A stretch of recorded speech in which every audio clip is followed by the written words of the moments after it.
At this stage, it's probably worth saying a little bit about getting an article commissioned in terms of what the editor is thinking about when your pitch comes to them. And they've got three questions in their minds. Why this, why now, and why you? So first of all, why this? Is this an interesting subject for my publication? So my abstract idea that citizen journalism is an interesting area and that citizen journalism can do good for communities is all well and good, but it needs to work in the context of the particular magazine I'm pitching it for. So as I mentioned, my pitch here is what the bishops are saying about the common good. So I'm going to pitch, my pitch has to take that in.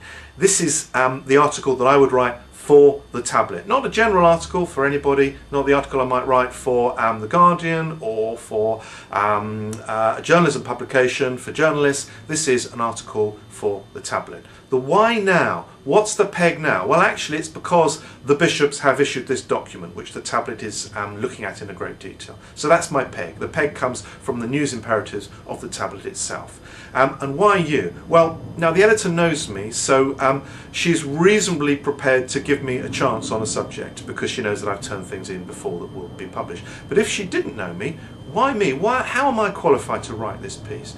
Okay, well, in this instance, because I have just published Multimedia Journalism, a Practical Guide, a book, website and community, which is about the practice of journalism and about how the kind of tools that are available to everybody now could be used by just about anybody with a little bit of practice, a little bit of training, a little bit of guidance. So that would be the why you.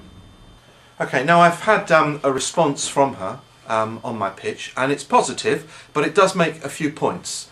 She says that it's right that local media has collapsed in many places, and it's a grand idea that people could get involved in community citizen journalism. But she goes on to say, won't citizen journalism often end up collapsing? Okay, that's a point I've got to cover. And if so, wouldn't professionals earning a living be a solution? Okay, another good point. And she does go on to the crux of how I've got to try and make this work for her. She says, if this was to work for us as a piece, could you cite, number one, an old-fashioned local paper that has failed and one that has thrived? Yep, no problem, I've got a couple of those in mind. Number two, a citizen journalism project that is doing well. Yeah, I can find one of those. I know the leads. I've got RSS feeds from Talk About Local and one or two other people who are working very well in this area. Third point, which she says could be harder, and she might be right, is find a parish that has got involved in running a very busy website full of news.